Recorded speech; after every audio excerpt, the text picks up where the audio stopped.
बिस्मिल्लाहिर्रहमानिर्रहीम। अस्सलामुअलैकुम वरहमतुल्लाहि वबरकातुहू। आज लच्छा पकौड़ा की रेसिपी आपके साथ शेयर करूंगी। बहुत ही मज़ेदार और क्रिस्पी बनते हैं, इसे ज़रूर ट्राई करें और वीडियो पसंद आए तो चैनल को लाइक और सब्सक्राइब ज़रूर करें। तो जल्दी से रेसिपी स्टार्ट करते हैं। सबसे पहले शामिल करेंगे बंद गोभी 1 कप, इसे कद्दूकश कर लिया है। आलू 1 कप, इसे भी कद्दूकश करके अच्छी तरह धोकर स्टार्च निकाल दिया है। प्याज 1 कप बारीक लंबी कटी हुई शामिल करेंगे।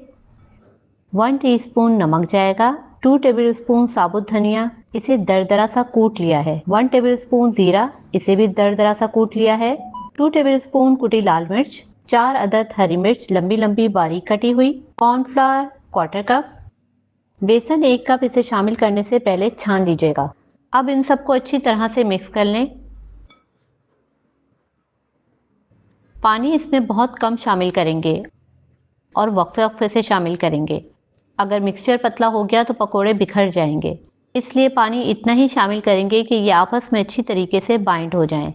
हल्दी 1/2 टीस्पून शामिल करेंगे। इसे शामिल करने से रंग भी अच्छा आएगा और हल्दी फायदेमंद भी है। मिक्सचर बिल्कुल रेडी हो चुका है। आप देख सकते हैं कि इसमें पानी बिल्कुल भी नहीं टपक रहा। अब इन्हें फ्राई करते हैं। फ्राई के लिए कोई भी गहरा चमचा आप इस्तेमाल कर सकते हैं। ज्यादा बड़े बड़े साइज के पकोड़े नहीं बनाने और चाहे तो हाथों का भी इस्तेमाल कर सकते हैं, इसलिए मैंने दोनों तरह से करके आपको दिखा दिया है। फ्लेम मीडियम होना चाहिए। ये पकोड़े 7 से 8 मिनट लेंगे दोनों तरफ से फ्राई होने में।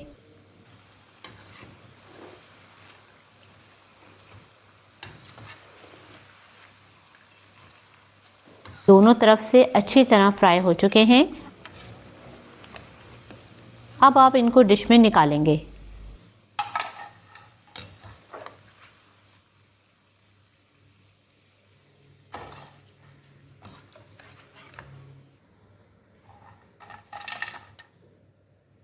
देखें फ्राई होकर कितने खूबसूरत लग रहे हैं।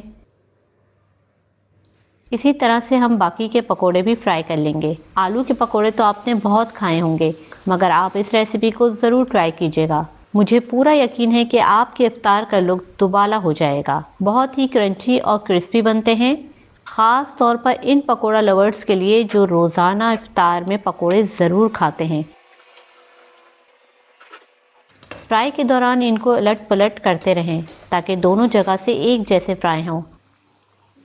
तो बाकी के भी फ्राई हो चुके हैं, इन सबको भी डिश आउट कर लेंगे। तो लीजिए जनाब, इतनी जल्दी हमने आलू के लच्छेदार पकोड़े तैयार कर लिए हैं। इस वक्त इफ्तार का टाइम भी करीब है और ये गर्मा गर्म पकोड़े जब आप चटनियों के साथ खाएंगे तो खाने वाले आपकी तारीफ किए बगैर रह ना सकेंगे। तो कीजिए इफ्तार अपनों के साथ और अफशा के दस्तरखान से अफशा को दीजिए इजाज़त। फिर हाजिर होंगी मज़ेदार सी रेसिपी के साथ। फ़ी अमानिल्लाह।